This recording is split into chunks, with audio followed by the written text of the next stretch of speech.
every Monday live on Facebook to meet other parents, share your tips, and learn some tricks, trolls. It's a really great opportunity for everyone.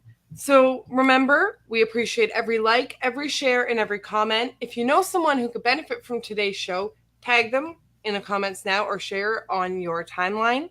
Today, I'm actually talking with Corey, who is a mom of 3, special needs mom of 2.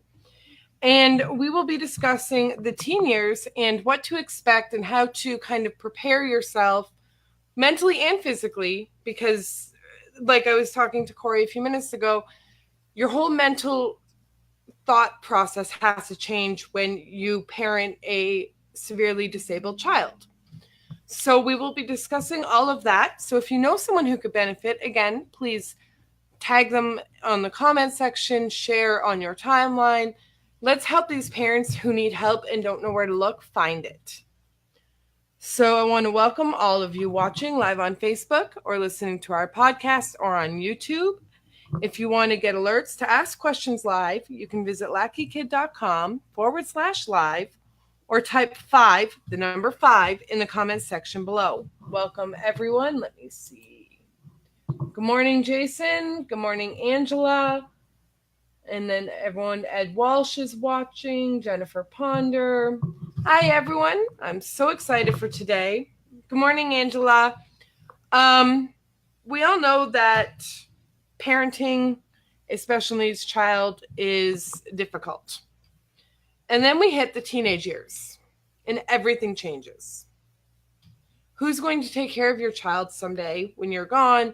How are you going to make sure that your child is properly taken care of when they hit that magic mark of 18? That's a huge thing. You have to prepare and set up for this in advance. So Corey and I will be discussing what steps she took and how to kind of prepare for your child's future and for your future, because your future changes when you are a special needs parent.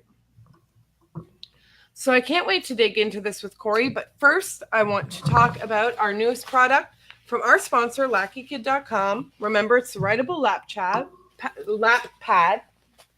Our new Write and Chill is a revolutionary new weighted lap pad. It allows you to have the benefit of a weighted lap pad that you can write and draw on with a water pen. It weighs 2.8 pounds and is filled with glass beads that are individually bagged in each compartment for safety. I've used it for Riley and find it amazing. We brought it to a Loud Busy robotics competition, and she was able to relax and focus with it. She even got to sit down with her cousin and relax and enjoy some time with him during the robotics competition. So, again, I'm talking with Corey today from Albany, New York, who is a mom and a blogger and the owner of Corey at Home, an autism parenting blog for parents of autistic children. She wants us to know that as a child, she was strong-willed, highly sensitive, empathetic, curious, imaginative, and a bit of a daydreamer. As an adult, she is a caregiver and nurturer, the realist who lives next door, although not always literally, a teacher, though not by degree, and a researcher. And I think we can all agree that all of us at some point in our lives as a special needs parent, we become the caregiver, the nurturer, and the teacher. It's just the natural progression of life as a special needs parent. Now, Corey wants to be an advocate for those most in need, a mentor for those looking to find their voice, and build a community that's accepting to all. A lot like our community at LackyKid.com. That's why I'm so excited to have Corey, because you all know I deal with more of the younger years, and Corey deals with more of the older years and what to expect. So I think Corey and I will make a great team. I am so excited about this.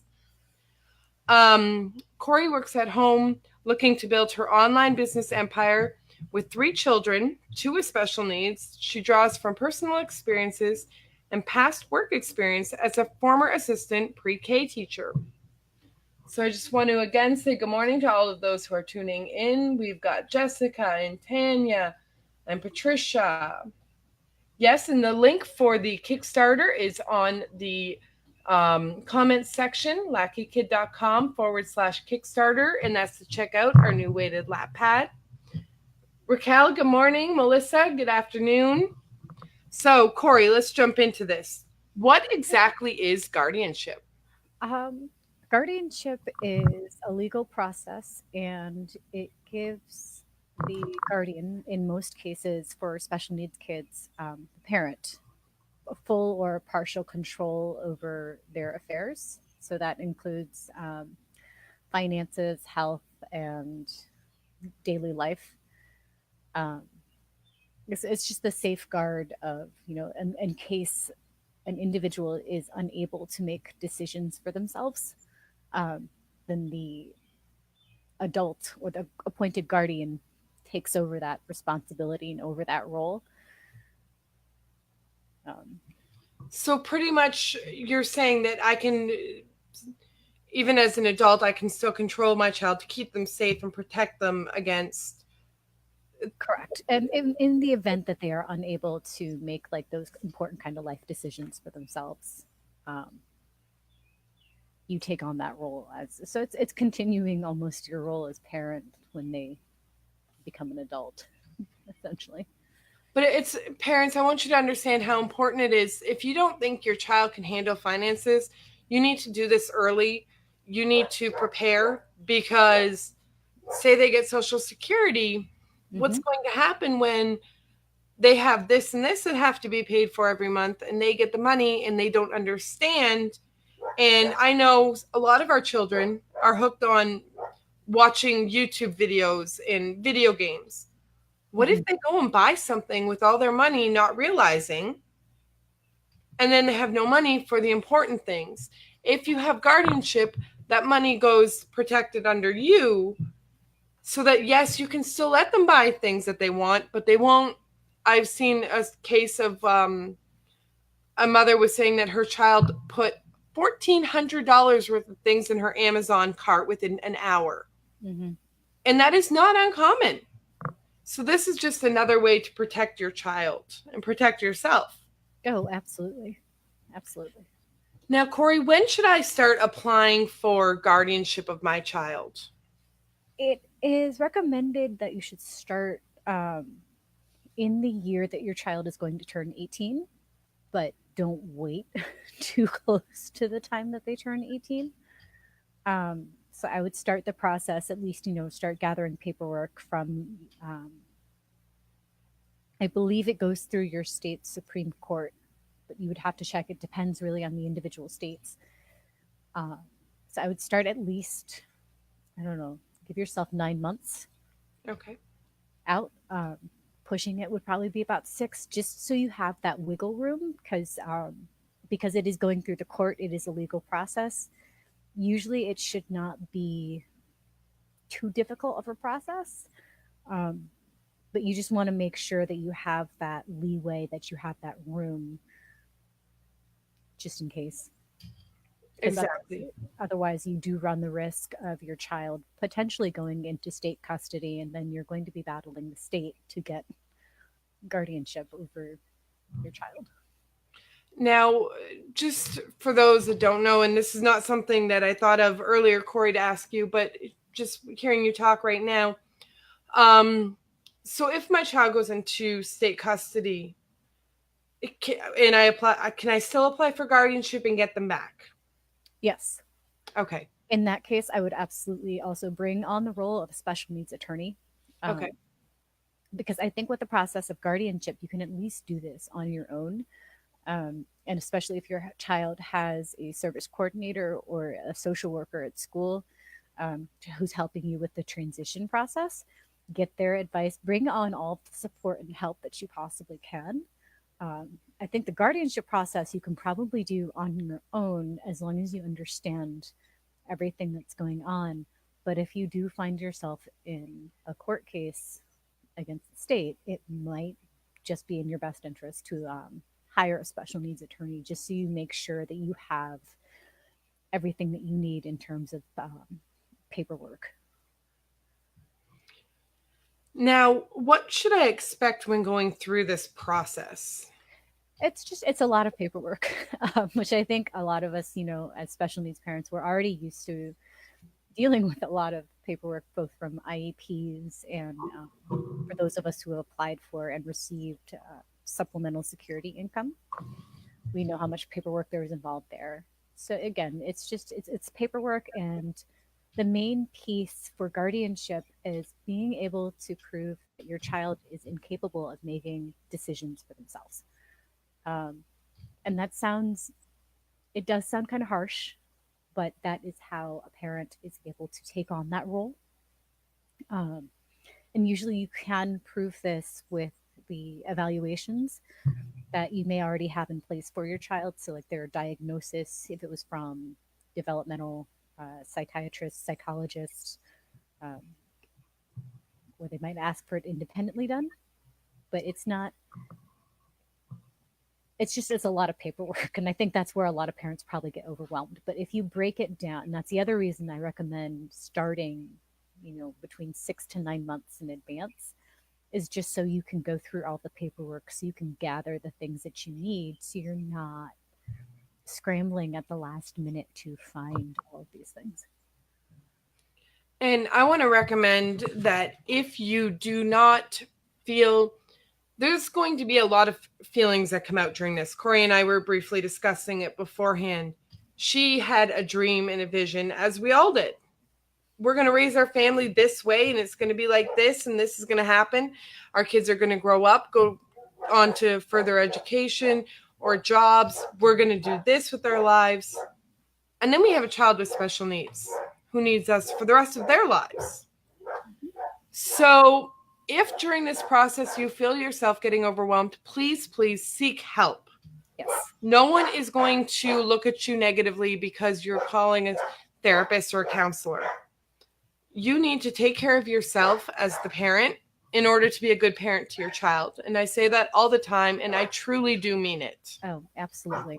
I don't think anyone should be ashamed to seek help. There's nothing wrong with that. It actually, to me, it makes you a stronger person because you were able to stop and say, I need help. Mm-hmm. Well, we teach our kids that all the time, that you need to ask for help if you can't do something. Why should we? Yeah. We're hypocrites for almost. We say to our kids, ask for help, and we refuse to seek help. I actually got that put in my face the other day by my 15-year-old. So it's a good reminder. Now, Corey, how did you deal with these teenage years? I'm a long way off, but I am not looking forward to them. Well, if I'm going to be completely honest about it, when my daughter turned 13, well, really, it was when that realization set in that she was going to be with me probably for the rest of her adult life. I had a full, complete mental breakdown. Like ugly tears on the floor, crying. And not because it was just everything was setting in, I think, for me again, that, okay, this is everything that's going to be happening. This is everything that we have to start preparing for. Yes. And it wasn't so much that, oh my God, I'm going to be saddled with my daughter for the rest of my life. That was not it at all. What was scaring me the most, and I think what was really bringing about the ugly tears, was what was going to happen to her when I die. Yes. And that still scares me because I don't know. I mean, I can do all this planning and I can start setting all of these things up, but I still don't know. And it's one of my biggest fears, if not my biggest fear in life. I don't know. It truly is. I watched, many of my viewers know that I had a sister with special needs. And I had to watch my parents cry at the thought that she would never take care of herself. She was in a wheelchair, dependent on oxygen. She had a trach to breathe, a G-tube to feed her. She was completely dependent on 24-hour nursing care. And watching my mother break down at the thought of what happens when mom and dad pass, I remember I was probably 11 or 12. I looked at my mom and I said, it's okay. I'll take care of her for the rest of her life if she needs me. And it's kind of funny because my mom's like, no, you're too young. But I kept that promise to my sister. She was 34 when she died. And my best friend Yeah. And now I see my son, and you know, my Dave and I talk sometimes about what's going to happen to Riley. Yes, she's high functioning. She's able to do a lot for herself, but is she ever going to be truly that 100% independent? Hmm. And now we have 15-year-old Jack who looks to me and goes, "Mom, I got this." So, I mean, it's hard. And like Corey was tearing up, I'm tearing up because it's a hard thought. What's going to happen? Yeah. And this is why Corey and I both recommend therapy is key. These feelings will never go away. You need help. So please seek help if you need it. Now, Corey, what's available for my child's future? There are things, it depends on the state again, but there are things like there's ABLE accounts. You can set up special needs trusts. I would highly recommend setting up a living will for yourself. Um, and, just beyond that, you can set up things, with just bank accounts. It makes me kind of mad, but it depends on the state. And then even for those outside of the United States, it depends on the country that you live in. And the reason it makes me mad and makes me so frustrated is because when our kids start to age out of the system, whatever it is that they've been in up until, okay, like for example, in my state, my daughter's program, she will be in there until she's 21. After she turns 21, we transition over to adult services. We are very fortunate um, that we have a good, availability in our state, but that's not always the case in other states. It's not always the case in other countries. And this just frustrates me to no end because just because our kids have aged out of or transitioned out of these programs and these services doesn't mean that the disability, the autism has been left behind too. They don't outgrow that. It just does not go away. And we end up doing, I think, both not just the kids, the individuals who have autism a big disservice, but we also do these families a huge disservice because now they're left scrambling to wonder, what am I going to do? So Mhm. I would highly encourage parents, once your child turns 13 or 14, at your IEP meeting, if you're in the United States, to ask about their transition plan and to start exploring options for adult services in your area.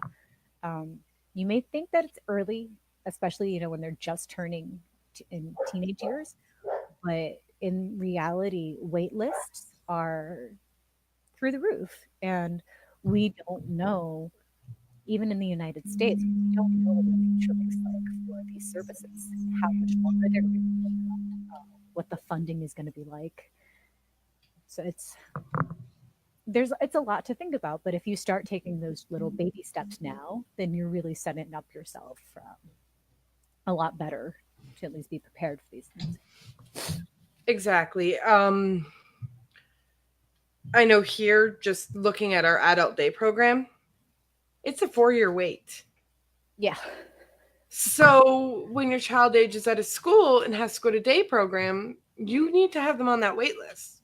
Yep. So take Corey's advice, please, and at 13 and 14, start looking at transitional planning. Now, why is guardianship so important, Corey? For us, it was one of those things that I wanted to have in place for peace of mind, because my daughter is what they would consider severe end of the spectrum, and her being able to do certain things for herself would just won't happen. So I took on the role, as most parents do, we take on the role of primary caregiver in addition to being primary. We're not just their parent, we are their primary caregiver. So for me, taking on the guardianship role was just that natural transition and that next step. Um, I'm also her representative payee for her SSI. So again, it was just one of those natural steps for me to be taking. Except for now, instead of just being the financial piece of it, it's also the legal decisions. And then, health decisions. We'll be setting up healthcare proxy and I believe power of attorney. It's still a lot Now, going on. you briefly talked about it, and folks, if you have any questions that we can't answer on the show, remember I will be in group. If Corey joins group, great. If not, I will get her the questions you have. We will also post links to Corey's blog where she does a lot of this and can maybe walk you through it. But I want you to realize that it's not just saying I have legal rights over my child. Like she just said, it's the SSI, it's the healthcare proxy, it's every little part. You can't just take part of it and not all of it, because Social Security will put someone on your child's account to take care of the money, and they may use it in ways that you do not agree with. I know I see a lot of people who say, well, they only give me $20 a month for rent, and they put all this money to other things that are silly. Well, you need to be their SSI representative. Yes. To protect them. Be the rep payee. Exactly. One of the first things we set up when we applied for SSI was I'm her appointed representative payee. It goes into a dedicated bank account just for her SSI money, and it is used just for her things. We make sure of that. And I mean, again, speaking from personal experience, and I just noticed my mother's listening. So, Mom, I'm sorry I'm talking a lot about Julie today because I've seen this happen with us. But you need to be realistic, folks. If you are the SSI representative, I've seen my parents, Julie was in a home, and so she would pay her room and board and whatnot. And oftentimes my dad put his own money into buying her personal items. She still needed deodorant. She still needed shampoo, and it didn't quite cover her disability payments, didn't quite cover everything. Right. So being their payee, you have to take into account if it doesn't cover everything, you need to figure out as the payee and as mom or dad. Yep. In my case, my dad was a money person. My mom was more the nurturer. But you need to figure out who's going to come up with this extra money and how are you going to deal with it. Yeah. There's the budgeting piece too. Is it can be tricky. Very. It can be very tricky. There's a lot. It's a lot to take in, and especially as we transition, not only as our kids transition and age out of. I think we go through just as much. Oh, yes. Just the person, it's the growth that we go through. And the evolving. It's not so much growth, but it's our roles evolve as our kids get older. And, not just for parents with special needs, but parents in general, our roles evolve. Oh, yes.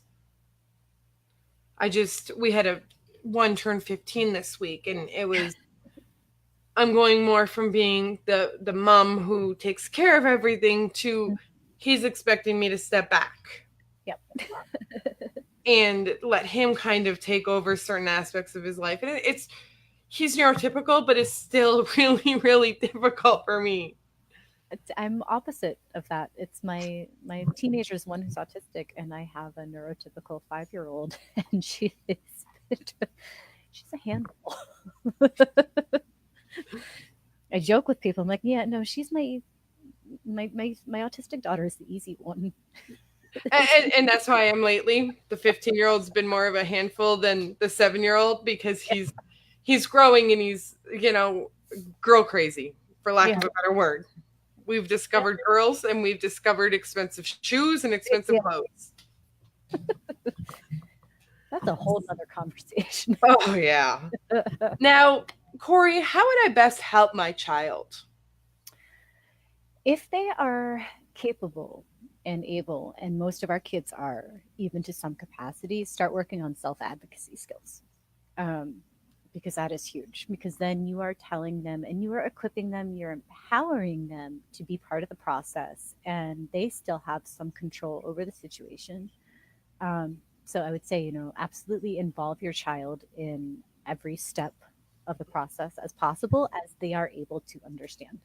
Um, and I say this with full transparency. My daughter is what they would consider to be on the severe end of the spectrum. She is nonverbal, so we aren't sure. She's very smart. I'm just not sure how much she understands, and if she does understand, I don't know if she has the exact language right now to communicate it. Um, but I would still want to involve her in as many things as possible, whether that's what she would like to be doing after she transitions out, and that kind of thing. So absolutely involve your child uh, in as many aspects of the planning as you can, because it's not just empowering for them, but it's respectful to them. You don't want to take that away from them if they're Oh, able to yes. participate. And watch their interests, because even if they're nonverbal, Corey, I bet you probably a few times have had a plan and then you watch her and you see she doesn't like what you want. Yeah. And in her own way, she's very vocal about telling me that she doesn't like things. So I'm like, all right, Let's move on to plan B. this is what you want. We're going to do what you want. I'm backing off. Exactly. So don't just say, oh, my child's nonverbal, I'll have to decide everything. Yep. They will give you cues. They will tell you. Yeah, she's very, very adamant about certain things. And not shy to show her displeasure over. That was my sister. If she was not happy, you would know about it. Trust me. And that's just the other thing. It's I'm trying to actually train myself on this. Just because she's nonverbal does not mean that she's non. It means for me that she's non-speaking. She has vocabulary. She has a way to communicate. That was another thing we had to do was with PECS, the picture exchange communication system, or getting her a voice box or a device, sign language, anything that we could do to help her better access her environment. So she has a voice. She has that vocabulary. And I like I said, it's a piece I'm working on for myself. She's not nonverbal. She's just not speaking. So she's not able to properly get through to you. Yes. In a verbal way. Yes. But she communicates in her way and in the ways that we have been able to provide for her. So I can't say that she's not. Again, mindset shifts all the time. And your mindset is over the years going to constantly shift as a special needs parent, as any parent.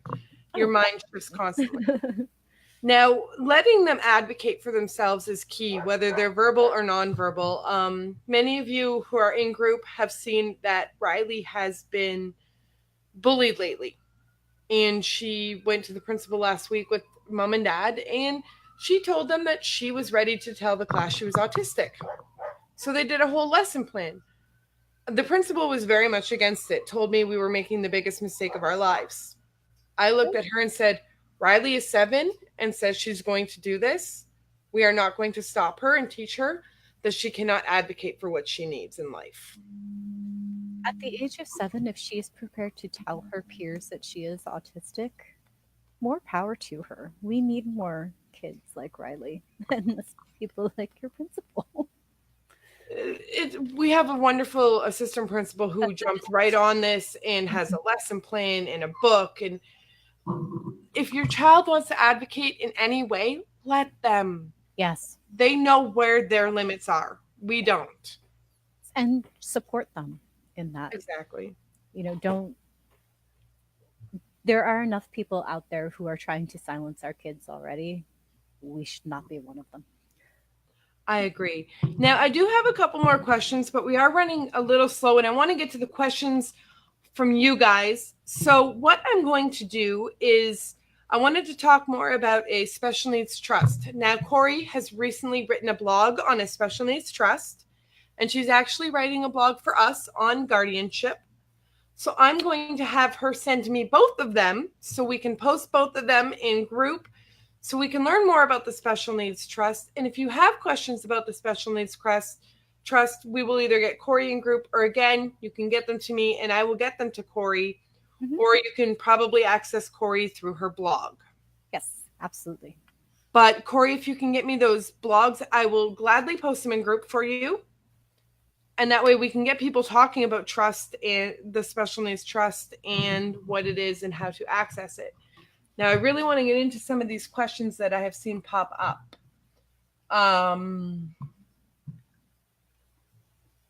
Melissa asks, is this something that would be important for a child who isn't suspected to be able to be on their own? My son is only 3.5, but there have been comments said that he will not be able to be on his own. First of all, Melissa, don't listen to that. They told us that for Riley, and now look at her grow. But Corey, what do you have to say about that? First, I agree, Jen, that at the age of 3.5, it's very early to tell, and you never know what your child is going to be capable of as they get older. However, as they do start to get older and you start to become more aware of their ability and also lack of ability to independently do things for themselves, whether it's the daily living skills or it's financial piece. Which, when we say financial things, it's something as simple as learning how to make change and recognizing currency. Are they able to go grocery shopping by themselves? Can they prepare a simple meal? Um, what about transportation? Can they drive? Can they navigate a bus system? There's so many like little things that I think we tend to take for granted that we need to look at. Is it realistic for our child to be able to do these things? And if you find yourself saying no more than you are saying yes, my child can do this, then I would seriously start considering the guardianship piece, just so you have that peace of mind. Now, Angela asks, is this through family court? That depends on the state. For New York State, it is through our Supreme Court. So it depends on your state. So I would look at your individual. What I ended up doing was calling, it was my county courthouse, and they were the ones who told me that it went through our state Supreme Court and not through county, not through family. So you'd have to check individual state. But call your local courthouse and ask them questions. They are not only there to deal with the legal issues in your state, they're there to help you. The other place that you can call or ask for is if your child has a social worker at school, or a transition plan manager. Ask them as well, because they are supposed to be there as resources to help us access these things. I agree. Now, Angela, that's a very good question. I'm very interested to know the answer of. Does the child lose any of their rights, such as voting or driving? Voting, yes, I believe. I have not. I have all the paper. I don't have any of my paperwork in front of me. But you would need to register them for a driver's license or a non-driver's ID. The voting rights, I'm not 100% sure. I know as for adults, for males in particular, you have to register them for the draft. So there's that piece. I would check with your state. And Angela, I know she is talking about male children. She is the mother of males. Yep. Amy, I understand that you have a lot of trouble asking for help, but trust me, Corey and I have both been there. Asking for help is the biggest key.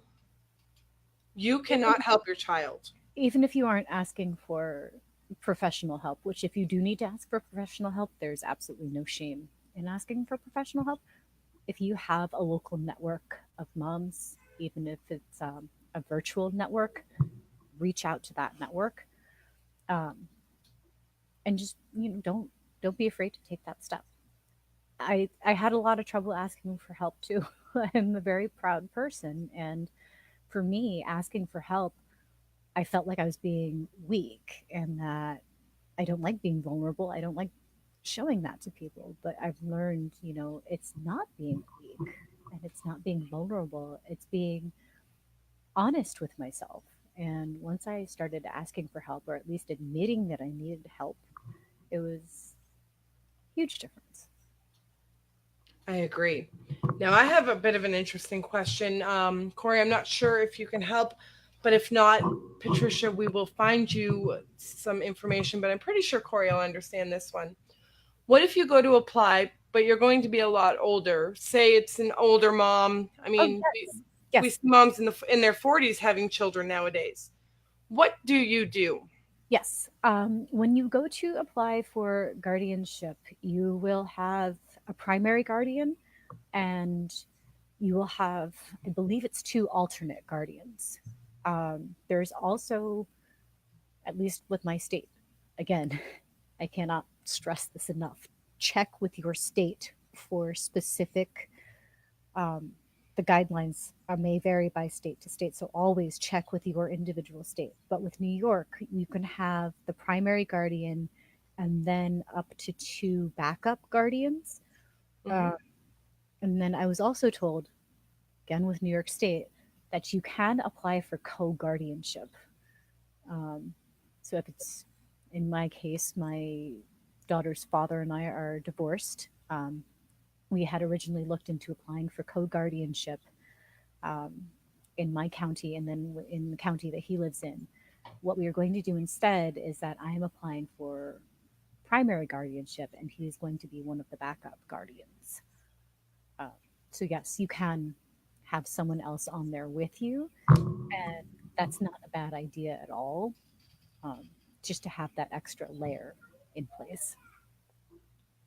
It's something that you probably would recommend to everyone to have a backup. Yes, yes, just in case. I mean, you never know. It's the added peace of mind. Exactly. Now, Amy, I know that his behaviors are emerging now and he's only 5. Do not let the school system ignore him. Amy, let's talk later. Message me or post in group, and you and I will figure out how to get the school system to not ignore them because that is very, very, very important. And I know you're an older mom, so let's get you the help you need, Amy, to better advocate for your child. Um, Ray, yes, they do show communication in other ways, sign language. My sister was eye contact and screaming. Hmm. I mean, they have their own little ways. Oh yeah. Angela, I love your take on everything. Angela says words are not necessary for communicating. Yep. And then we have Couldn't agree more there. My first way of communicating with my daughter was actually through sign language. I, that's I was taught our with myself and I Riley. taught her. Yep. Those, See, I believed in baby sign language, so we started baby sign before she even oh, started yes. regressing. I think sign language is important for any kid. It's with babies too, because that's one of the reasons babies cry is for communication purposes. You're Yep. giving them language, you're giving them communication, and it's huge. Because we taught Riley baby sign when she was 18 months and started this major regression, she stopped speaking, she stopped eating, and all of that. She kept, for some reason, 3 signs: more, cookie, and I think it was please. Oh, see, my daughter is also candy. Yep. Her favorite cookie, Yep. more, eat, Yes. always play. And we just learned this one, iPad. Ah. So But even now we're still learning more. and you never stop learning. Even us as adults, we learn something new every day. I Oh once heard yeah. a famous philosopher say, "The day I stop learning is the day I die." Oh, absolutely. And I think it is so important for us as parents to keep learning as much as we can, especially with all the different changes in laws and all. There's a lot to keep up with, but Um, and some of it may seem, pretty over our heads at times, but keep pushing and keep learning. Now, Amy, I understand that it's frustrating. Her son is very verbal, but with limited intelligibility. He tested at 2.7 months, 2 years, 7 months, and is 5.5.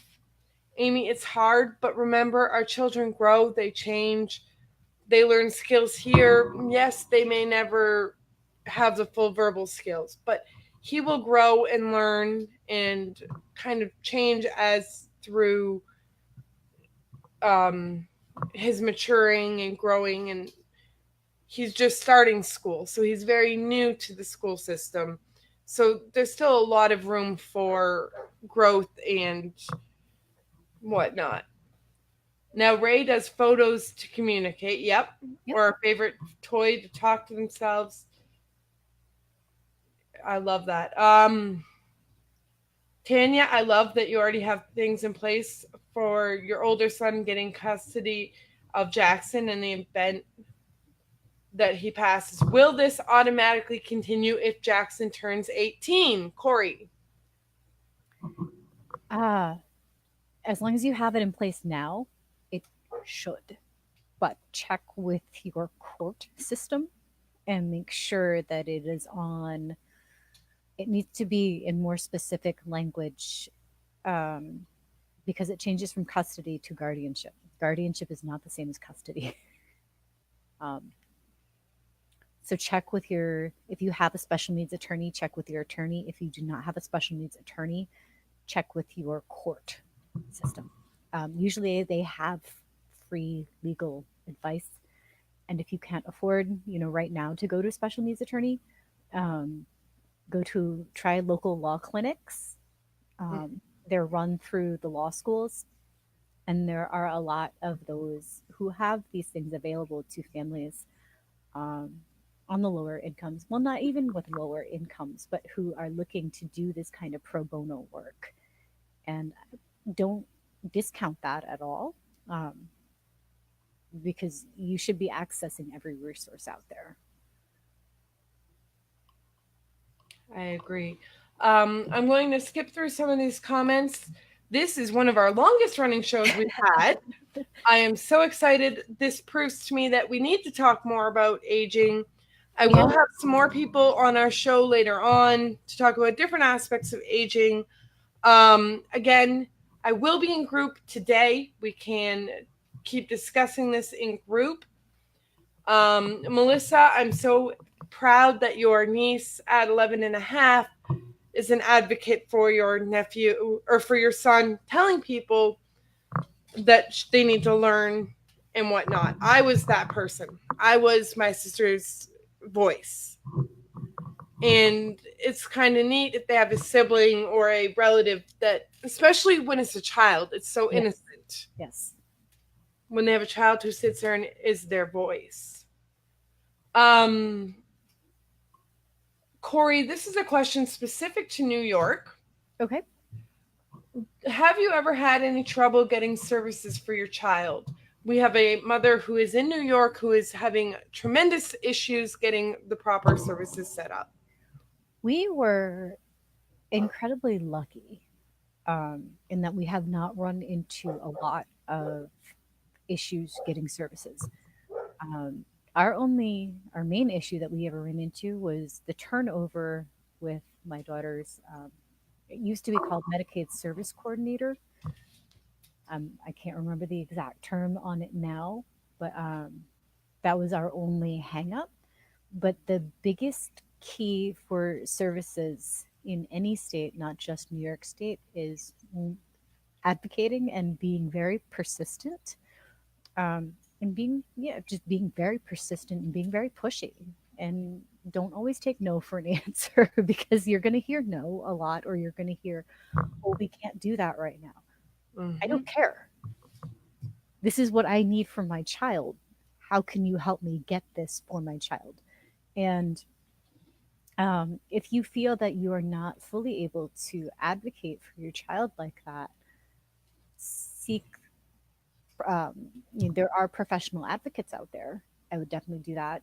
Um, it's it yeah, no, definitely. If you're in New York too, feel free to message me on Facebook. I don't know where you are in New York, but I'll be happy to start looking into. Jessica, connect with me after the show and we will get you connected with Corey. I think you guys need to sit down and have a talk about what your state provides and Yes. how to get you more help. I know she's struggled for a while with this, Corey. Okay. Now, Amy, if you get SSD for yourself, it depends on the state. Some states allow you to get SSD for yourself and SSI for your child. In most, and I want to say, in most states, SSI is counted separate. But yeah, like you just said, Jen, it really does depend on the state. At least when they turn 18, it depends on their income. So, and well, this is in reference to a 5.5-year-old child. Okay. Okay, then it might.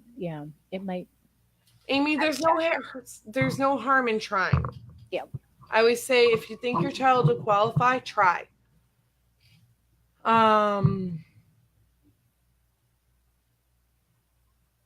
Said I'm at custodian died just for visit. Okay. So, sorry, folks. I'm just trying to go as quick as I can. So we have Christine who says, I have guardianship of my 5-year-old and I also have an allocation of parental responsibility. Is there anything I need to change on my guardianship papers? We took our daughter from foster care at birth and now she has a diagnosis of ASD and SPD.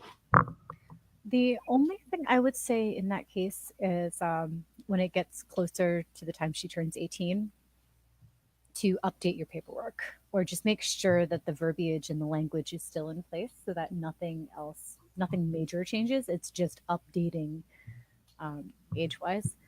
In most states, you will need to check in with the court. I believe it's every year for your guardianship case, just so you know. It's how they used to have SSI being reported. You had to report every year with the SSI office to say, this is how we spent the money. And then I think it was every 3 years you had to do a phone call evaluation just to check in with them.